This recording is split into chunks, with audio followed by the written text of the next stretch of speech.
Welcome to Gallagher Security and Focus podcast. I'll be discussing the hottest topics in physical security with experts from the industry. My name's Steve Bell. I'm Chief Technology Officer at Gallagher Security. I've spent more than 30 years developing physical security products, and my goal is to make the world a safer place. I have a particular interest in the very top end of security, where we're protecting the really big stuff. How secure is your security? Hashtag security of security. October is Cyber Security Awareness Month, so cybersecurity is the theme for this podcast. My special guest is Mike Gillespie of Advent IM. You get 20 years in the UK for armed robbery. You take 50 million out of a bank with a computer, you get 6 years, because it's cybercrime, it's not bank robbery. With the cybersecurity focus, it is a great opportunity to share some of what we do in our cybersecurity team in Gallagher. So after I talk to Mike, I have two chats with people from our team. The first is with two of the team about OSCP, which stands for Offensive Security Certified Professional. And the second is a recipient of the Sir William Gallagher Cybersecurity Scholarship from Waikato University. Mike Gillespie is Managing Director of Advent IM. Here is how Mike describes his company. We call ourselves a holistic security consultancy because we focus on the convergence between the physical and the cyber world, but also we spend a lot of time working with businesses aligning their security strategies with their business strategies. And then the final piece of that is making sure that the people are fit for purpose, not just the technology, because so often when something goes wrong in security, it's a humanistic failure rather than a systematic or a technological failure. I asked Mike what he sees as the key trends in the security industry that impacts cybersecurity. The key thing that we've seen, and it's been talked about, it almost became one of the buzzwords of the last 4 or 5 years, is convergence. And this is coming about because so many of our traditional, mainstream, non-connected systems have gone over to being IP-based. And so we connect them onto IT networks, which gives us ease of configuration, ease of management. We've got some great technology coming through now that allows us to wirelessly connect devices to each other without needing an actual network. But all of that means that we have to switch on to the idea that these are no longer offline. You know, we still use the term CCTV, closed circuit, but it's not closed circuit, it's wide open circuit. We've got access control systems that are wireless based and drawing power over Ethernet and all sorts of things. That means that they're mainstream IT systems and they suffer from all of the same vulnerabilities and all of the same potential attack vectors as other mainstream IT systems do. But they're still largely in the hands of people who have grown up believing that their systems are completely infallible and offline and therefore not open to cyber attack. And that's the sort of community that cyber criminals love to exploit. So the old ways of doing things still seem to be persisting. So what are the biggest challenges these days? I think one of the biggest challenges actually is the way in which these systems are procured, and certainly in the UK when it comes to the public sector, they love a procurement route, and so we buy security systems as a capital expenditure. So we go out, we work out roughly what we want, then we go out to a procurement route that is based on cost, not value. And then we have the terminology most economically advantageous tender. That means cheapest bid is going to win ultimately. So that makes it a drive to the bottom. And then we buy the system and install the system. And then every year the manager has to go cap in hand and beg for more money for the maintenance of the system, because that money hasn't been ring-fenced as part of the procurement. Now, if you don't maintain an IT system, it very quickly becomes out of date. If you don't apply security patches, it very quickly becomes vulnerable. And if you haven't ring-fenced that money for the next 25 years, then sooner or later, you're going to be the person who's come back for the last 5 years asking for more money, and the patience of the business runs out. So Mike, what should a company be thinking about when it's writing up its processes for cybersecurity? So if we're talking to an organisation, we talk to them in terms of having ongoing and agile pen testing that's linked into their change and configuration management. If you make a serious system change, then you should be testing at the point of which you've made the change. So you do functional testing and security testing as part of your configuration management. That way, if you've inadvertently opened up your network to the internet, you find about it there and then, not in a year's time when you do your annual pen test. So a lot of this involves upskilling our security teams to be able to do some of this testing themselves. So we don't want to be spending a small fortune bringing in external specialist pen testers every time we make a major change to our systems. That's stuff we should be doing in-house. That means upskilling and investing in the training and capabilities of our own security teams.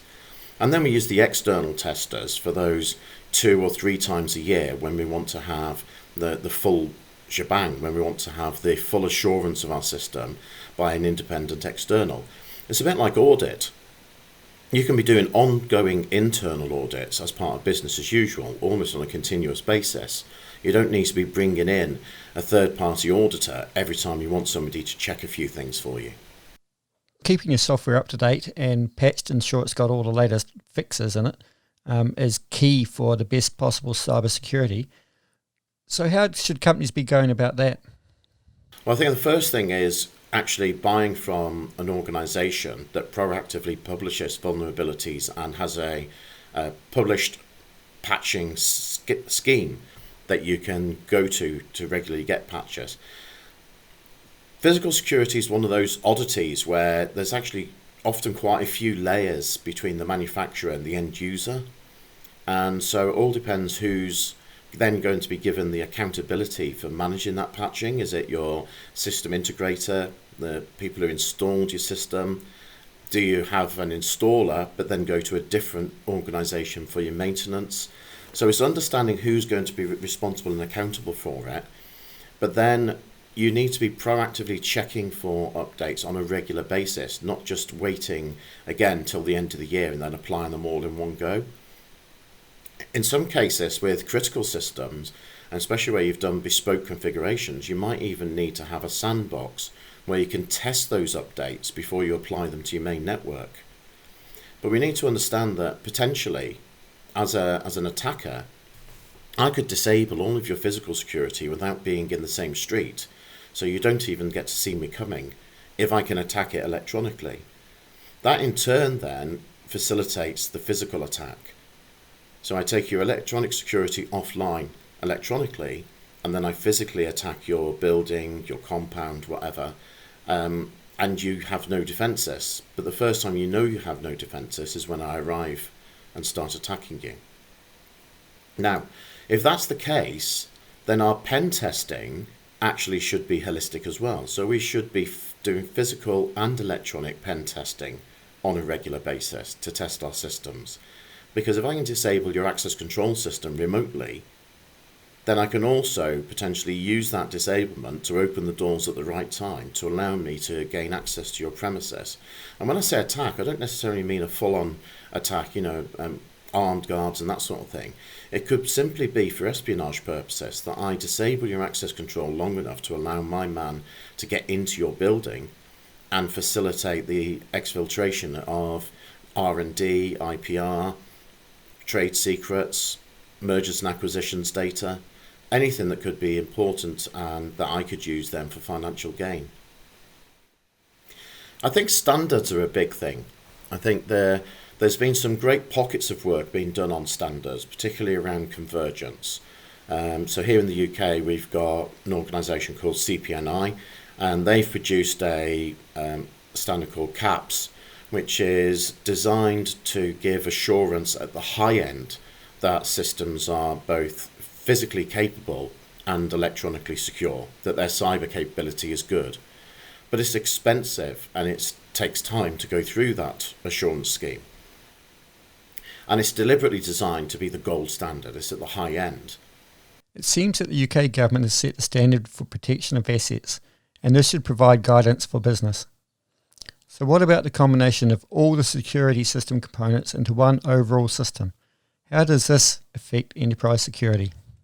If one part is weak, then the whole system is weak. So there needs to be more encompassing standards. And probably those standards need to be developed on an international basis, not just be isolated to individual countries. Because again, the threat is global, so our response has to be global. The threat is holistic, so our response has to be holistic. And if there's one thing that I have found after 30 years in security, it's that we've always developed new security defences in response to a new security attack. We very rarely develop a security defence proactively, having forecasted where the next attack will come from. Mike, thanks for being part of this podcast. I think you've got some awesome experience to share. To finish up the segment, can you please give us your assessment of the state of cybersecurity in the UK and the world in general? I think it's important that organisations understand that cybercrime is on the increase and criminals are increasingly turning to the cyber world to commit their crimes. And why not? Because when you commit a crime using a computer, it's white collar crime. You walk into a bank with a sawn-off shotgun, it's armed robbery. You get 20 years in the UK for armed robbery. You take 50 million out of a bank with a computer, you get 6 years, because it's cybercrime, it's not bank robbery. You disable a hospital using ransomware, and it's cybercrime and ransomware. You walk in and take a hospital hostage and you're a terrorist. The difference between what we do from a crime perspective in the physical world and what we do online and the penalties versus the rewards is phenomenal. But also the jurisdiction thing is causing increasing problems for law enforcement. When you get mugged in the street is the location of the crime, the victim, and the criminal. But when you get mugged online, and there you have the problem, and there is no international jurisdiction around that. So organisations need to understand that it's no longer a case of, well, I have a business and it's in a low crime area. As soon as you connect your business to the internet, you're in a high crime area wherever you are. A ransomware attack in the last couple of weeks, which has caused the death of an individual, and the police are currently investigating that with a view to bringing homicide charges. So, and you know, I don't want to say this in a blasé way, but it was only a matter of time. If you think we saw WannaCry, it took half of the health services around the world out. So it definitely endangered people's lives. But it wasn't talked about in terms of threat to life. It was talked about as a computer virus. And I think, you know, all of us, every one of us, whether in business or personally, actually now needs to wake up and realise that the next cyber attack could create not just individual lives, but widespread loss of life. To me, that is not white collar crime. And I think we need to talk about cybercrime and use the right language. Ransomware, it's extortion and blackmail. And all you're doing is funding serious and organised crime. And we actually have evidence that some of that money even goes on to fund international terrorist groups. So when you pay a ransomware, you've just funded the next terrorist attack. And that's why our knowledge needs to grow and our ability to protect ourselves needs to grow, which means we have to become more proactive, put more money into training our security teams to make them capable. And we also need to understand that the next attack is not if, it's when, and we need to be ready for it, prepared for it. Rob Cowsley and Jeremy Atting are members of our specialist cybersecurity team. There are a set of skills required to assess the cybersecurity risk of a product, and we've decided to get our team trained in offensive hacking techniques to give them skills to help identify our product weaknesses. Rob, can you give us an overview of the OSCP training? So OSCP stands for Offensive Security Certified Professional. It's one of the top qualifications in the penetration testing industry. It's normally held by senior pen testers, and it's essentially it's a way of they're teaching you a way of thinking.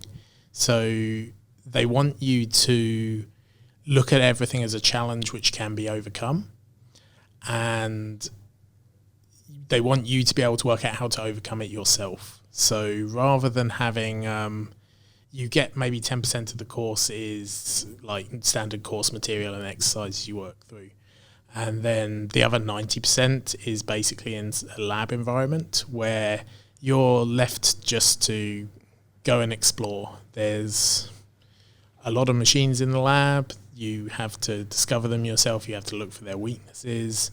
You have to start going through trying to find what you might be able to compromise there.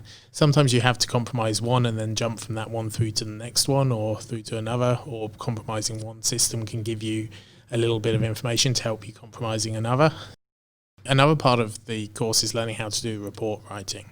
So the aim is to get you to do the offensive side and then write up exactly how this system can be compromised. And once you've got that in place, you then want to make some recommendations of what things would have made this harder for me, or what things would have made this so that I couldn't achieve it. And Jeremy, you're doing the course at the moment. So how much work is involved in it? So I'd say I'm probably doing about 30 or 40 hours a week on it. So you can book in for a certain period of lab time. So I've gone for 90 days. Mm-hmm. Basically it's a lot of work, and that's, I think, part of what they're trying to teach is that you do need to have this mindset of trying harder. That's basically the course motto is try harder. And if you reach out for help, you might get a little hint, but normally you'll just get told to try harder, and that's very intentional. They're trying to teach the mindset of if you come up against a wall, don't rely on someone telling you what to do. You need to be able to do your own research. Maybe look at why you're running into a wall, and try harder. Right. So you do need to allocate a lot of time to it. Do you think there's an example of something that we found in our own product that we might be happy to share? Probably not. So we did find one example that we were happy to talk about. So there was the Bluetooth access when we were developing that. The cyber team had a look at the potentials for relay attacks on that. So essentially we got a couple of small Raspberry Pis and some off-the-shelf software, and we had to do a bit of tweaking with it and such like, but we found it was actually possible to do take one of these devices near someone's phone and then take another one near a reader, and it thought that the phone was next to the reader. So we identified that, we proved it working with some of the early prototype stuff, and threw that back to the development team, who then looked at it and implemented some challenge response stuff which mitigated that. And so, really we do that with most of our new features we put out. We get you guys to have a look and look for weaknesses and go back to our R&D teams to fix them before we release it to the wild. Yeah, we aim to look at them ourselves where we can. When there's either some specialist knowledge we haven't got or it's a particularly risky area, we also try and get a third party to look at it. Waikato University is situated in Gallagher's home city of Hamilton, New Zealand. For 5 years, Gallagher has awarded a scholarship for a student of Masters of Cybersecurity degree at Waikato University. Jeremy Simon is one of the recipients of the Sir William Gallagher Cybersecurity Scholarship. Jeremy is a member of our cybersecurity team and is sitting with me now. Jeremy, how do you think the qualification has helped you with your work in our cyber team?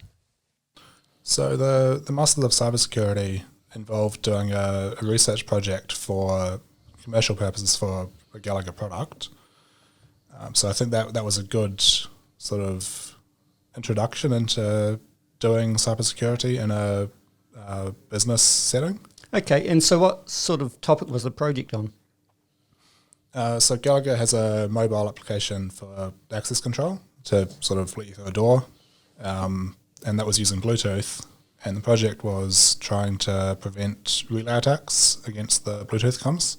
Traditionally, relay attack detection is based on timing, and timing's not particularly reliable with Bluetooth because of the you've got so many things introducing latency due to the energy savings and stuff.